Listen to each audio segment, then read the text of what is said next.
That was a thing that happened. One thing in particular. But the Direct just finished. September 2021. We just finished a Direct. This is right off the heels of a Direct. I just reacted to it. I literally made a predictions video like hours before it even happened. That was pretty good. That was a very, very solid Direct. It felt like there was at least like one solid or like one major thing for a lot of different audiences. It had like a healthy amount of variety to it. And a lot of the announcements they had were very, very good. Like if I'm gonna grade it off the bat. If I were to grade this out of 10, I give it like probably a solid 8, or like a letter grade like in schools and whatnot. Probably like a B or a B plus, somewhere around there. I'm generally content with this Direct. I thought this Direct was good. Why do I think it was good? Let's talk about it. They started off with Monster Hunter Rise Sunbreak. It's getting DLC. Monster Hunter Rise getting DLC. That's a big game. Monster Hunter was like one of the biggest games of this past year, and that game getting DLC is going to matter for a lot of people. It's probably going to get a good chunk of content. Monster Hunter games are usually typically very good. I'm happy for Monster Hunter fans to get more Monster Hunter go-around. One of the predictions I got right in my original predictions video, Mario Party Superstars, that's like one of the safest ones you could bet. Yoshi's Fruit Paradise or something. I have not played the N64 Mario Parties. I'm blanking on some of the names. I know there's Horrorland, Woody Woods. Well, Woody Woods we got a glimpse of, but we got a glimpse of all the remaining maps now. And I think the entire roster, people were afraid Daisy was not going to be in the game. She was there, bro. Y'all can chill. It's essentially the same stuff we knew about Mario Party Superstars going into this Direct that we knew beforehand. And yeah, it's coming out next month. Just another Mario Party to look forward to, but it's an actual good one. And I'm not going to go over every single game. I'm not going to go over every single title in here. You had like Voice of Cards. You had a lot of like first and third parties. Like a lot of smaller titles here and there from Square Enix, Capcom, etc., etc. That just goes to show. I was like, oh, I predict there's going to be a lot of like smaller titles I don't know / care about, and that delivered. There's an audience for a lot of these games though, so I'm not saying it's like, oh, it's bad. No, there's obviously going to be an audience for basically all of the games they showed off. And there's going to be plenty of people happy. It's that variety. It goes back to the variety thing I mentioned. One thing I forgot though, Hyrule Warriors Age of Calamity didn't finish the DLC. I think this is the last pack it's getting. And we got a glimpse of that, showed off more of that. Holy shit, I need to play the Zelda series so bad. I've only played a handful of games. Like, every time I look at Zelda now, I just think of my backlog. And it's atrocious, bro. It's just bad. They showed off the cute little, like, Chocobo racing game. Chocobo GP. That was pretty cute. My Wi-Fi cut out during the live reaction thing. You have a Star Wars game thrown in there. Dying Light Platinum and Dying Light 2's coming to the system. You have, like, Castlevania collections coming. You have ActRaiser Renaissance, which is, like, a remaster of an SNES classic, and it looks really nice. Deltarune's coming to the system very soon. Hot Wheels Unleashed. Shin Megami Tensei 5 got shown off in a highlight reel. Rune Factory 5's coming out next year. Like, again, it's that variety. Like, there's just a lot of variety. There's, like, a lot of different things. Cute little experiments here. Chocobo GP honestly looked pretty freaking cute. It just looks like Final Fantasy meets Mario Kart. I could kind of dig it. I would probably try it out for a little bit, even though I've never touched the Final Fantasy game. Even though I own 7 and 7 Remake. Going back to the whole backlog thing. I gotta save that for that video, but moral of the story, there's like a lot of stuff here. At least one thing that might look mildly interesting for a lot of people. And there's just plenty of variety to go around. After the Chocobo GP thing, I think from here on out it's just mainly big highlights that I'm going to be talking about. Yoshiaki Koizumi confirmed Sakurai's going to have a final presentation for the last character for Smash Ultimate 2 weeks from now, on October 5th. That's a Tuesday, and it's at 10 a.m. Eastern, 7 a.m. Pacific. Dog, why is it on a school day, and why is it so early in the morning? Oh, Nintendo always with these weird-ass plans, with their weird-ass Direct. See, this Direct plan, the way they planned this Direct, it was good, because it was, like, at night. But now it's like, no, we're going back to the morning. Why? Fine. Shit, man. I guess I have no other choice. That said, though, I 100% predicted this. I was like, either they're going to announce it here, or they're going to announce an announcement of an announcement. And lo and behold, they're doing the exact same thing like they did with Byleth and what they did for the last character in Smash 4, which was Corrin and Bayo. No surprise, a lot of the predictions I have for the last character in the predictions video just carry that over to this.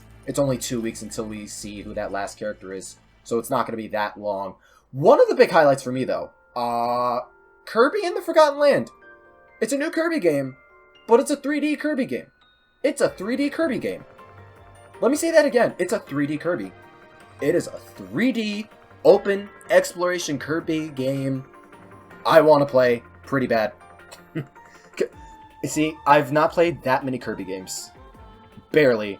I've played Air Ride, and that's like the only 3D game, and it's like a racing type spin-off type thing. Kirby's always been relegated to just a lot of like 2D side-scrolling games. It's like one of the safest platformers you could play in Nintendo's library. They're still really good games, don't get me wrong, but emphasis on the word safe. A lot of people think Star Allies was disappointing because of how safe it played. It didn't really push the series forward like how people felt Planet Robobot did, or like other games in the series. But like, unless I'm mistaken, this is like the first actual true 3D Kirby game, and he's like running around what looks like this lost civilization. I'm not sure what your goal is in this.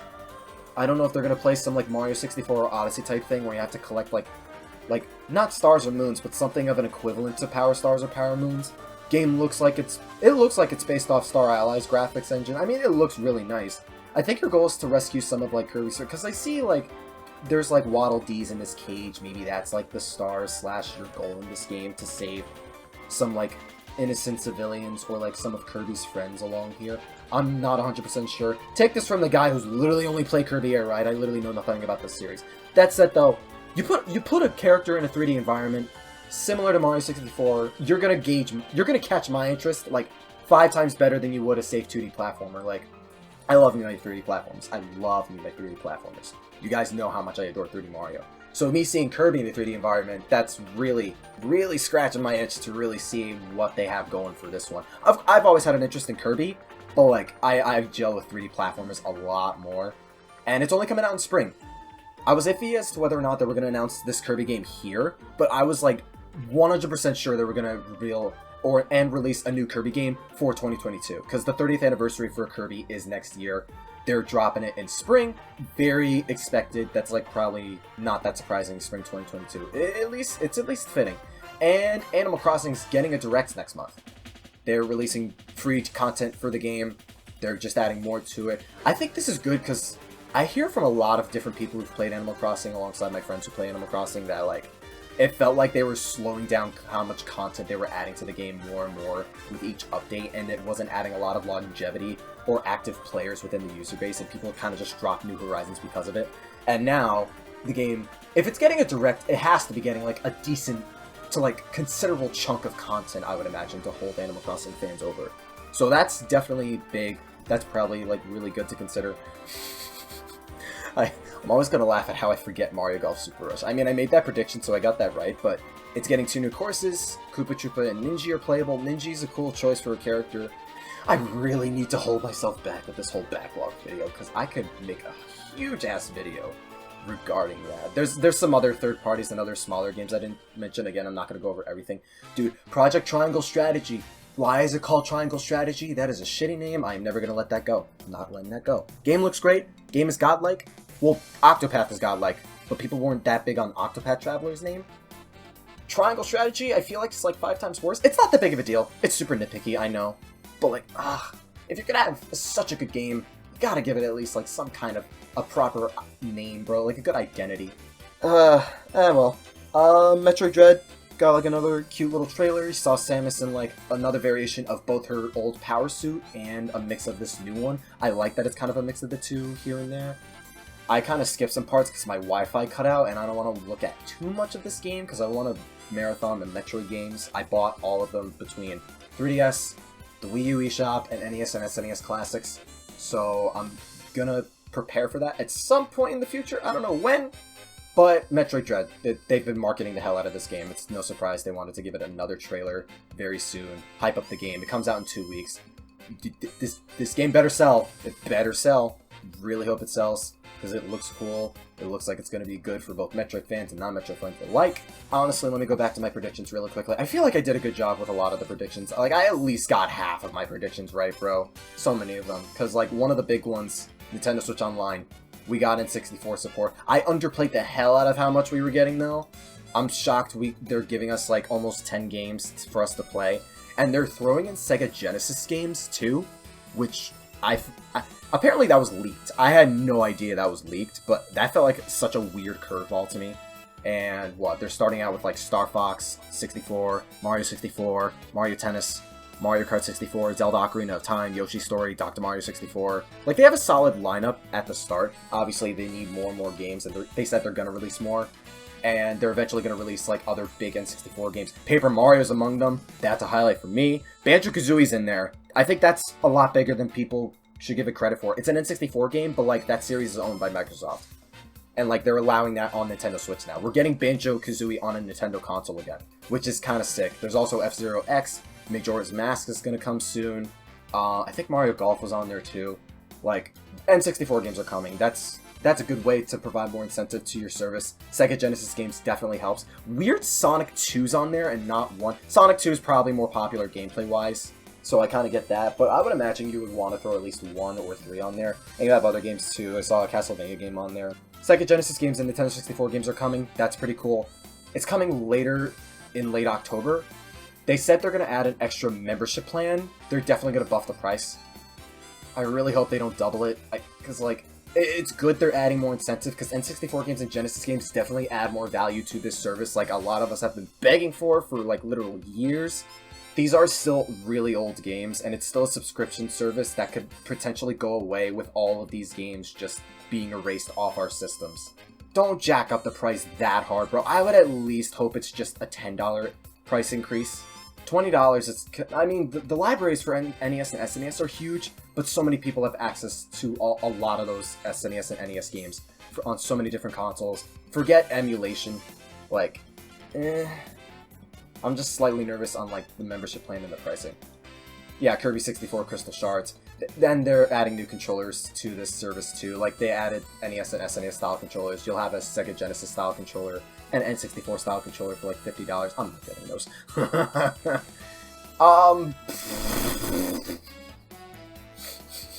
Okay, before I get to the big ones, the other big announcements, they revealed Splatoon 3 near the end. That was another hard one I got right. I was like, they're not going to show off any games that are coming out next year, like big games that are coming out next year that we know of, like Breath of the Wild 2, Mario, Pokemon, etc. Like, they aren't going to show those games off besides Splatoon 3. And they literally showed off just Splatoon 3 and not a lot of those other games. We'll get to the big one soon, but like Splatoon 3, we got more of those games. There's like mammalians, there's like a theme of like mammals coming back, because I think mammals were extinct in Splatoon. But now there's like more coming back, and that's like a whole theme going on. I think there's a whole side campaign coming later after the game comes out. I don't know if it's the same as Octo expansion. I almost mixed that up with Octopath Traveler. I feel like people do that a lot. Yeah, I don't know. It's because I haven't played Splatoon! Backlog video, I gotta make that. Holy shit, man. But Splatoon 3, good. The game looks good. It looks like any other Splatoon game, though, so I guess that's kind of expected. But I think the biggest announcement here was the Mario movie casting. I don't think anyone was expecting Miyamoto to just walk up and just be like, hey, here's the cast for the Mario movie. Chief, I was expecting that as its own thing. You were just going to drop at some point in the distant future. To be fair, they did originally plan for the Mario movie to come out in 2022. And 2022 is in like 3 months. We're kind of due for a trailer for that movie and like more information on it. We got to hear what is up with the casting. Let me see if I remember this right without looking at it. Chris Pratt's Mario. Chris Pratt's a really good actor. Mad good actor. I'm just sad Charles Martinet's not voicing him as Mario, man. It's gonna be an animated movie, I'm like 100% positive. It's Illumination and Nintendo. I at least want Chris Pratt to try and throw either a New York accent or an Italian accent. I'm really curious to see how this movie's gonna pan out, because this casting was just so bizarre, bro. Charlie Day as Luigi. Oh man, I'm blanking on the roles he did. Anya Taylor-Joy for Peach. I literally forgot like these two people's roles. Jack Black as Bowser was the funniest shit I've seen all day.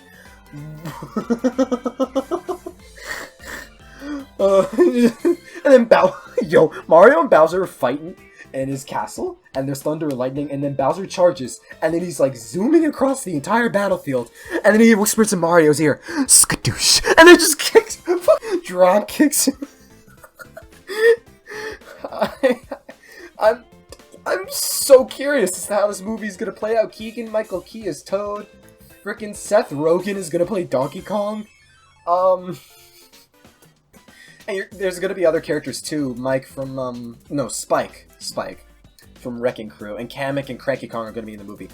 As far as Mario characters go, the casting surprises me, because it feels like there's, like, an actual, like, good cast for Mario's very first big theatrical, like, animated movie. You have the standard Mario, Luigi, Peach, Bowser, Toad, but, like, Donkey Kong's in there, Cranky Kong's in there, Kamek, which is good, Spike from Wrecking Crew, that is a really obscure character you're throwing in there. And Charles Martinet is going to be in the movie too, playing cameos. The vibe I'm getting is Charles Martinet is essentially going to be like the Stan Lee of this movie. If there's going to be more Mario movies, he might be like the Stan Lee. Like, I can imagine if Wario or Waluigi are in the movie for a slight moment, he like voices those two. Maybe. I really want to know how Chris Pratt's going to play Mario, bro. This might coax another video out of me. I have so many weird ideas and, like, things going through my head concerning the Mario movie. Some good, some bad, some cautious. There's a lot going through my mind regarding this movie. I just hope it's good, man. This was definitely the wildest thing they threw in this direct. How do you drop this and you're like, oh, here's some Splatoon 3? Like, no, bro, you said Chris Pratt's playing Mario. You can't make us lose our focus on that with something as big as that, bro. I'm sorry. That's just insane. That's so weird. And I did say they weren't going to show off any of the 2022 games confirmed, besides Splatoon 3. I was right about that. I said they weren't going to show off Bayo 3. That was the one thing I was wrong at, but, like, the more you think about it, the more I'm thinking about it anyways. It makes more sense because it's been almost 5 years since Bayo 3 got shown off, and they were so weird with it. Like, oh man, Hideki Kamiya, I think that's the name of the guy, I might be mixing up with someone else. He kept describing, like, can you just pretend like you didn't hear about Bayo 3? He was being so weird with how fans were asking about Bayo 3, how he didn't want fans to keep asking about Bayo 3, and, like, it's something more like Nintendo wants them to announce at a specific time they want, not necessarily how Platinum wants it to. So it was just weird with the whole PR surrounding Bayo 3 since the Game Awards 2017. And finally we got gameplay footage of it. Game looks really cool. I own Bayo 1 and 2 on Switch, but like... save that for the backlog. Just save that for the backlog. Game looks really cool. We've been waiting so long for this game. And Bayonetta's probably going to become... This is probably going to be the best-selling game in the whole series. Bayo... I don't know how much Bayo 1 and 2... Bayo 2 probably did not sell well. It was on Wii U. Bayo 1 probably sold okay, but it's on Switch. Smash Brothers definitely helped push Bayo's marketing a lot. Like, a lot. And a lot of people have been just waiting, talking about it. Like, this is one of the most anticipated games within this generation. Like, Bayonetta 3 definitely is up there as one of the most. Just because of the Game Awards and, like, how long it's been. And now we got gameplay footage. It's coming out next year. Game looks nice. Director's good. There's a lot of shit coming out next... Oh my god, there's a lot of shit coming out next year. New Kirby game coming out next year. Zelda Breath of the Wild 2. Pokemon Legends Arceus. Mario + Rabbids Sparks of Hope. Bayonetta 3. Splatoon 3. Triangle Strategy. Square Enix RPG coming to Switch. Holy hell, there's a lot of shit coming out next year. And that might not even be all of it. That's like a lot of big first parties. Mario, Zelda, Splatoon, Bayo, Kirby. Like, they could just not announce anything in 2022 and I think they're set. Like... Jesus Christ, they have so much stuff prepared for 2022. It's kind of scary. Just a wee bit scary. But at the same time, it's pretty exciting. And this is the part where a lot of you probably log off the video and don't care about it. Because y'all know I think the Direct is good, and a lot of predictions I got right, and some I didn't get right, but like, you got my general gist of how I think of this Direct. This is the part where a lot of you log off, and I'm just like, let me just look back and see what predictions I got. The last Smash character or an announcement of an announcement, I got the announcement of announcement right. I was like, that's probably going to happen. I could see that being the case, and lo and behold, it happened. NSO getting Nintendo 64 game support, that 100% happened, and it's getting more games than I anticipated, at least. Metroid Dread, that came. Mario Party Superstars, that game. Persona 5 on Switch, that did not come. That doesn't surprise me. Atlus and Sega always flounder. They always drop the ball when they come to porting their Persona games and like these types of games. We're used to this by now. We can predict it as many times, but even if we're wrong, it doesn't hurt. We're used to this at this point. Shin Megami Tensei 5, it got its own little like highlight reel, or was like a part of the highlight reel. That happened. Other miscellaneous third parties and smaller games, that happened. Fire Emblem Remake did not happen. We're gonna get a new Fire Emblem game at some point, whether remake or just completely new at some point. Fire Emblem's massive now. It's gonna get a new game. We did get a Kirby teaser. We didn't get a Xenoblade teaser, and I was right about that. I was like, not here. It's probably gonna save for later. Splatoon 3 details, 100% right about that. Did not get a new DK game. That's probably gonna happen at some point. ARMS 2 and Mario Odyssey 2 as well. Those will probably happen at some point. But like, yeah, like what I predicted around like 14-ish things, 9 of which I got right, 4 of which I got wrong, but like 4 of those were kind of like pie in the sky crazier ones. Odyssey 2 at the very least was. I don't know about ARMS 2, DK, new game, or Fire Emblem Remake, but around like 60-ish%, 65, 66% of the games I predicted, I got right, or announcements I should say. Like, I'm not completely stupid. But again, a lot of those were so safe, so it's not even like, why are you bragging? Literally, who the hell was not expecting Mario Party Superstars, right? Director's good, B+, 8 out of 10. I'm content. There's a lot of shit coming out next year. We're gonna be busy next year with all these games coming out. It's gonna be one hell of a time. All of y'all have a wonderful day. Thank you for watching. Be safe, stay hydrated, and for the love of God, at the very least, stay super. Yo, hey, 妹妹，嘿，我来呀！共和大哈哈呀！拉面，嘿，来面，排根面，共和再见呀！哈哈，拉面，下手面，谢谢。